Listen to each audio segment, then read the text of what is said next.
अस्सलाम वालेकुम। आप देख रहे हैं मेरा पॉडकास्ट शोएब ऑफिशियल ब्लॉग। आज का मेरा पॉडकास्ट इंटरव्यू है डॉक्टर तहसीन फातिमा मियाँ। उससे आइए हम बहुत सारे सवालात करेंगे। अस्सलाम वालेकुम मैम। वालेकुम सलाम। कैसे हैं मैम? अल्हम्दुलिल्लाह मैं ठीक हूँ, आप सुनाएं कैसे हैं? ठीक है जी अल्हम्दुलिल्लाह। हमने संदेह यूनिवर्सिटी में बहुत सारे काम किए, उस हिसाब से आप बहुत अच्छी पर्सनैलिटी हैं। हम आपको बहुत सवाल करेंगे। सबसे पहले आप मैम बताइए, फूड साइंस आपकी चॉइस थी या किसी मतलब बाबा की? या एक्चुअली मैं यहाँ पर हूँ, तकरीबन हम आए थे 2000 में ना, एज आई स्टूडेंट ग्रेजुएट में। जब हम बीएससी में एंटर हुए थे तो 2000 का ईयर था। उसके बाद यहाँ पर ऐसे होता था कि आपने चॉइस करनी है कि डिपार्टमेंट सेलेक्ट करना है। तो मैंने फूड साइंस जो है वो चॉइस चूज़ किया था खुद से।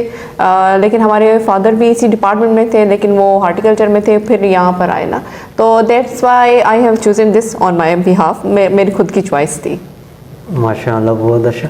सबसे पहले एक सन के अंदर एक इशू होता है मैम, तो गर्ल्स जो कि ना वो ज़्यादातर तालीम नहीं कर पाती, तो उसको घर वाले नहीं छोड़ते। क्या मतलब मशवरात होगी? बहुत सारे दफ़ा मैंने हाँ शोएब, ये बहुत हमारे पास एक करंट इशू है। जैसे कि आपने कहा कि हमारी गर्ल्स जो है सिंध में ख़ास तौर पर तालीम में इनका ध्यान नहीं होता है और कैसे उनको तालीम के लिए फ़ोकस किया जाए। तो मैं सबसे ये अर्ज़ करूँगी कि बच्चों की तालीम, ख़ास तौर पर लड़कियों की तालीम बहुत इम्पॉर्टेंट है हमारे लिए। और अगर आप देखें, हम सिर्फ ये कहते हैं कि आपने इंजीनियर बनना है, आपने डॉक्टर बनना है, कि इट इज़ नॉट नेसेसरी कि आपने सिर्फ एक ही दो चीज़ों में जाना है। अब हमारे पास एग्रीकल्चर में आप देखें कितने ब्रॉड फील्ड आ गए हैं ना। इंडस्ट्रीज़ में लड़कियां काम कर रही हैं, एंटरप्रेन्योरशिप कर रही है, फ्रीलांसिंग के काम कर रही हैं।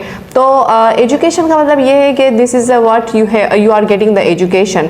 एजुकेशन के साथ हम यहाँ पर स्किल भी प्रोवाइड करते हैं, जिसमें बच्चियों को हम खाना कैसे बनाते हैं वो तो एक अलग फील्ड है और उसमें आता भी है। लेकिन हमारा जो साइंटिफिकली काम है कि स्पेसिफिक जैसे माल न्यूट्रिशन का इशू है, कौन से आपने बच्चों को कौन सी न्यूट्रिएंट्स देनी है, कौन से अपने प्रोडक्ट बनाने हैं, तो हम ज़्यादातर हमारा फोकस न्यूट्रिशनल बेसिस पर होता है।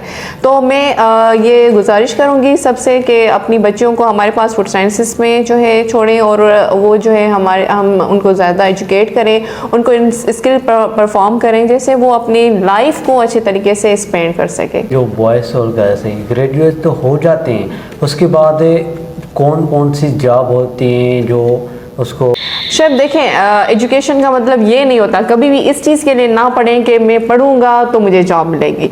पहली बात तो ये है कि आप अपना ये जहन बनाएं, कोई भी स्टूडेंट हो, चाहे वो गर्ल्स हो चाहे वो बॉयज़ हो। देखें, जॉब्स तो ऐसे होता है कि वो आप क्रिएटर बनो ना। आप ये फोकस क्यों नहीं करते कि आप जो है वो जॉब प्रोवाइड करें।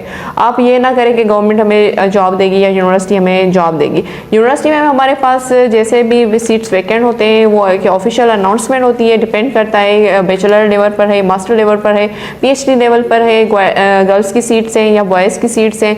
तो दैट इज़ एन ऑफिशियल। लेकिन मैं आप सबको ये रिकमेंड करूँगी, दुनिया आजकल बहुत आगे जा चुकी है, तो हम ज़्यादातर एंटरप्रेन्योरशिप पर बात करेंगे और ख़ुद का बिजनेस कैसे क्रिएट किया जाए, जॉब अपॉर्चुनिटीज़ आप खुद कैसे क्रिएट कर सकते हैं। क्योंकि हमारा बच्चा 4 साल पढ़कर ये सिर्फ इसमें पढ़ता है कि मैं पढ़ूंगा तो मैं जॉब करूँगा।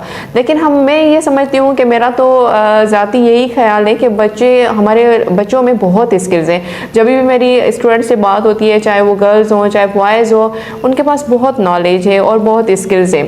तो हम ये कहेंगे कि आप अपने आइडियाज़ को लेकर आएँ हमारे पास और उनको एक बिज़नेस की शेप पर आप आगे लेकर जाएं, जहाँ पर आप सपोर्टिव अपना बिज़नेस स्टार्ट कर सकें, जहाँ पर आप ज़्यादा इनकम कमा सकें एज़ कम्पेयर टू आप जो है ना 10-15 हज़ार के लिए आप एक मंथ बैठें। तो मैं ये समझती हूँ कि एजुकेशन जो है वो खुद को एजुकेट करने के लिए है, नॉट फॉर द जॉब। बिल्कुल मैम। फूड साइंस टेक्नोलॉजी जो हमारा डिपार्टमेंट है यहाँ पे एग्रीकल्चर में, उसकी यहाँ एग्रीकल्चर में मास्टर्स और PhD होती है या नहीं? जी हाँ, मास्टर्स हमारे पास हैं बच्चे और हमारे पास PhD डॉक्टरेट हो रही है। तो ये BSc जैसे कंप्लीट होगी तो बच्चे जो हैं वो मास्टर्स में इनरोल होते हैं। मास्टर्स के बाद अगर जो बच्चे विलिंग होते हैं तो उनके एडमिशन टेस्ट होते हैं। एडमिशन टेस्ट के बाद जो है वो इनरोल होते हैं PhD में सक्सेसफुली।